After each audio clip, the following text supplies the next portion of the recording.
the conservative that's running is stupidly no friend of mine. I don't know him, but he said negative things. So when he says negative things, I couldn't care less. I think it's easier to deal actually with a liberal. Mark Carney n'a pas vécu au Canada depuis plus de 14 ans. Il n'a déménagé au Canada que récemment parce qu'en tant que Premier ministre, cela semble vraiment bien d'être résident. Au lieu de cela, il a passé une décennie à enrichir les alliés de Trump, à financer l'empire de Musk et à permettre la domination technologique de la Chine tout en déplaçant la richesse canadienne à l'étranger. Et si vous découvriez que le prochain Premier ministre du Canada venait de passer les 4 dernières années à travailler aux côtés du cercle restreint de Donald Trump, Elon Musk et des plus grands investisseurs technologiques de Chine, non pas en tant que critique, mais en tant que partenaire et investisseur. Et s'il a déjà montré où se situent ses loyautés, et ce n'est pas avec le Canada, quelle question auriez-vous pour Mark? Point d'interrogation sur Mark Carney. Mark Carney veut diriger le Canada. Mark Carney veut que nous lui remettions la clé, maîtresse de l'avenir du Canada. Mais avant d'ouvrir la porte et de le laisser entrer, avant de lui faire confiance pour tout, nous méritons des réponses. Nous avons de sérieuses questions, des points d'interrogation qui planent sur les relations de Mark, les décisions de Mark, et pour qui Mark Carney travaille réellement, car il ne semble certainement pas travailler pour nous. Suivons l'argent. Mark Carney a passé plus de 4 ans, de janvier 2021 à ce mars 2025, au conseil d'administration de Stripe. Stripe est un géant financier de 70 milliards de dollars, avec 7000 employés et bien plus d'1 million de clients actifs. C'est un système de traitement des paiements en ligne, pas très différent de PayPal, l'entreprise de traitement des paiements fondée par Elon Musk et Peter Thiel. La pomme ne tombe pas loin de l'arbre, tout comme ils l'ont fait avec PayPal. Elon Musk et Peter Thiel ont injecté des millions de dollars en tant qu'investisseurs clés au stade initial de Stripe lors de sa création. Et ils restent fortement investis dans l'entreprise aujourd'hui. Elon Musk et Peter Thiel, deux des personnalités les plus influentes et polarisantes de la technologie mondiale et de la politique américaine. Peter Thiel, un proche allié de Trump, a financé l'ascension de J.D. Vance à la vice-présidence. Son entreprise, Founders Fund, reste un investisseur majeur de Stripe.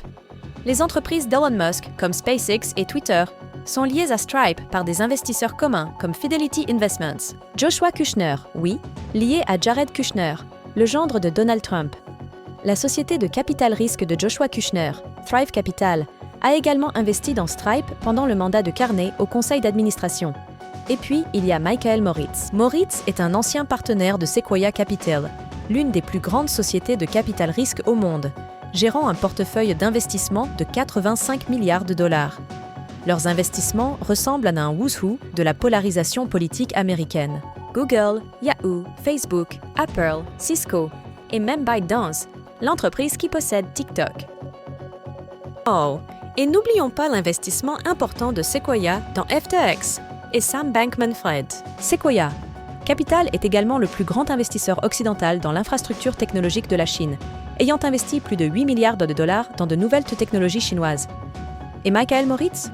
Non seulement il était au conseil d'administration de Stripe avec Mark Carney, mais il a personnellement investi plus de 100 millions de dollars dans The Stripe, et pendant son mandat, il a géré plus de 10 milliards de dollars des participations de Sequoia dans The Stripe. En résumé, Mark Carney n'est pas seulement présent, il est à la table, et il semble qu'il soit l'hôte.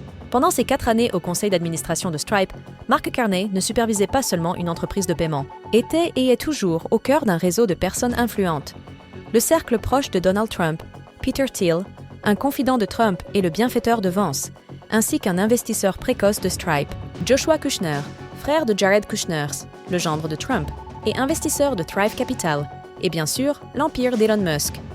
Les liens précoces de Stripe avec Musk, investisseurs communs comme Fidelity Investments, finançant à la fois Stripe et X de Musk. La domination technologique de la Chine avec Michael Moritz de Sequoia Capital, injectant plus de 10 milliards de dollars dans Stripe, tandis que Sequoia finançait la société mère de TikTok et la montée en puissance technologique de la Chine. La question n'est pas de savoir si ces connexions comptent son pendant, mais combien?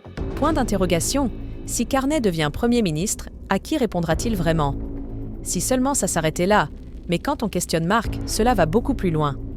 Au même moment où Mark siégeait au conseil d'administration de Stripe, il était aussi président de Bloomberg et de Brookfield jusqu'en mars 2025. Bloomberg étant une entreprise de 22 milliards et demi de dollars et Brookfield une entreprise de 60 milliards de dollars, les deux sociétés partagent des liens financiers solides avec Donald Trump et Elon Musk. Bloomberg, basé à New York, fournit des outils technologiques pour les données et l'analyse financière, ainsi que le reportage de nouvelles fraudes financières.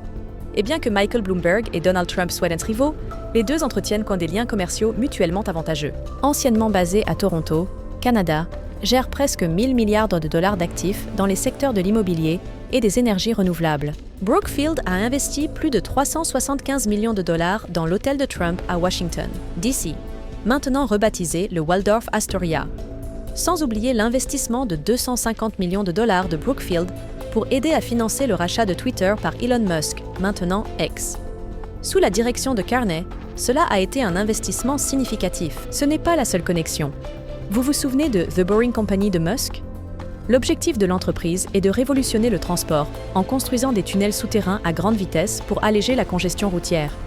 Brookfield et Sequoia n'étaient pas des investisseurs majeurs dans The Boring Company, finançant une grande partie de la levée de fonds de 670 millions de dollars de Musk lors de la série C.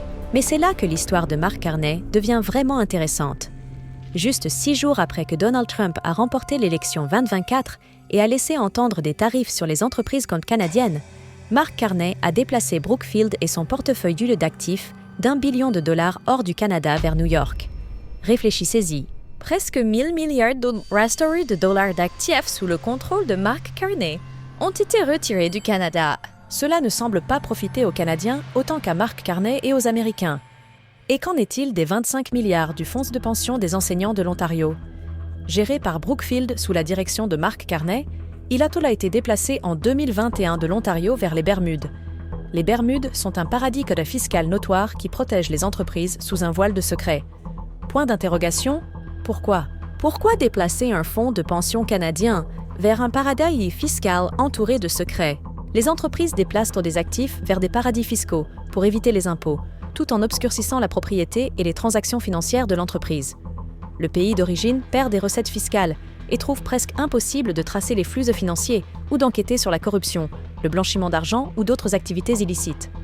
Mark dit que c'est simplement les affaires habituelles, mais l'est-ce vraiment ? Est-ce que ça ? Cela ne semble tout simplement pas habituel pour les entreprises d'échapper aux impôts ou à la surveillance des régulateurs.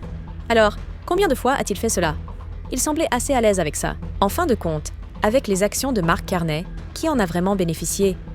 En présidant Bloomberg et Brookfield, Mark Carney a supervisé des décisions qui liaient directement la richesse canadienne à Trump, Musk et au secret offshore, tout en éloignant les actifs du Canada. Connexion de Trump.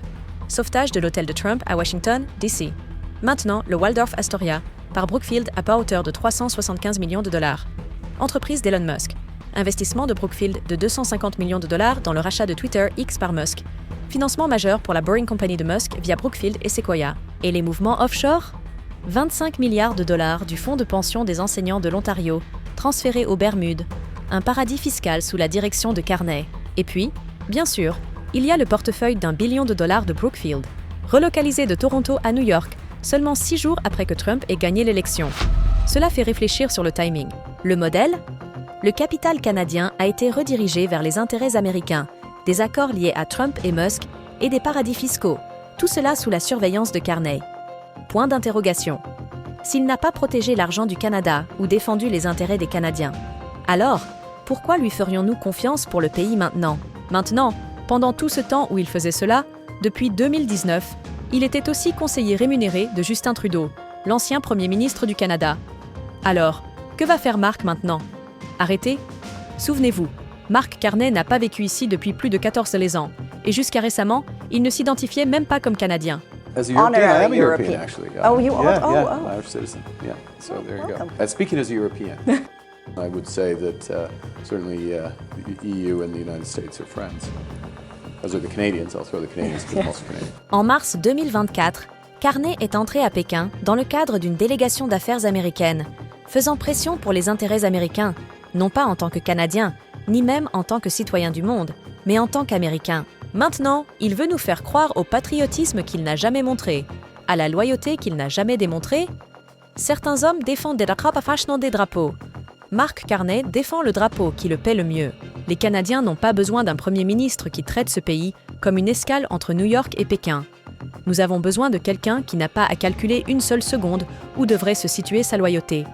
La question n'est pas de savoir si Carney est qualifié, mais si la FAT a vraiment été de notre côté au départ. Un vote pour Carney n'est pas juste pour un politicien, c'est un vote pour tout son réseau, les alliés de Trump, l'empire de Musk et les ambitions technologiques mondiales de Pékin. Choisissez judicieusement, Canada, car pour Mark Carney, le Canada n'est pas une nation à servir, c'est un atout à exploiter. Et si l'histoire nous apprend quelque chose, nous savons déjà qui en profite lorsque Mark conclut un accord. I think it's easier to deal actually with a liberal. Tout cela a soudainement du sens. Et, Canada, après avoir serré la main de Mark, comptez vos doigts.